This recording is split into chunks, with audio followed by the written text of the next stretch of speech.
faisais des repérages un peu, je me baladais en voiture dans le nord de New York.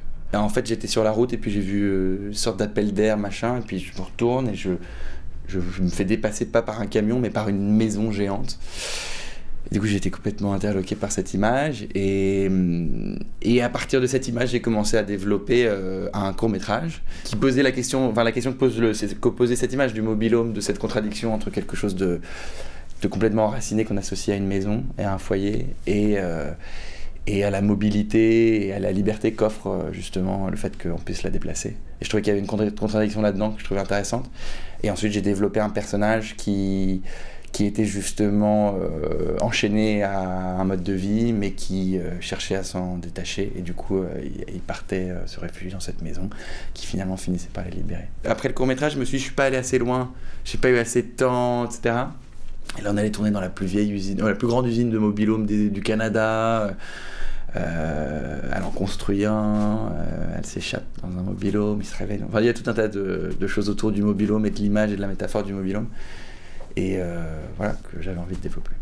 L'approche qu'on avait, en tout cas avec le chef opérateur, et que j'ai dans tous mes courts-métrages que j'avais fait avant, c'est comment est-ce que je raconte ce que je raconte si je peux le raconter qu'avec la caméra. Et du coup, c'est toujours se poser la question, si on coupe le son, si on éteint les lumières, qu'est-ce qu'on regarde et comment on le regarde. Et ça, je trouve ça c'est assez super, parce que du coup, on est dans une liberté totale et on est vraiment dans le regard. Et du coup, il y avait des moments où on savait pas, où tout à coup, il y avait un décor qui changeait, il y avait un comédien qui avait un problème, etc. Et on se disait, attends, comment est-ce que tu regarderas ce moment-là? Et on prenait la caméra et on bougeait avec la caméra. Et ensuite, on disait, voilà, on va le raconter de cette manière-là avec la caméra. Et puis ensuite, il y avait tout le reste qui arrivait. Moi, mon rapport avec les comédiens, l'anglais, c'est pas ma langue maternelle. Là, c'est des acteurs qui sont anglais, enfin qui parlent l'anglais.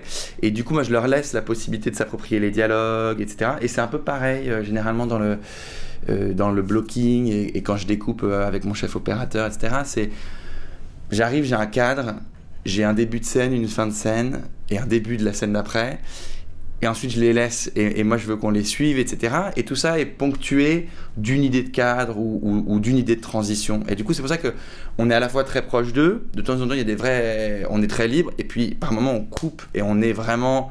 Par exemple, il y a le portrait de la famille qui arrive, je sais plus exactement, au bout d'une vingtaine de minutes. Mais on a beaucoup bougé avec eux, on a beaucoup bougé. Et puis, tout à coup, on s'arrête et on les regarde et ça bouge plus.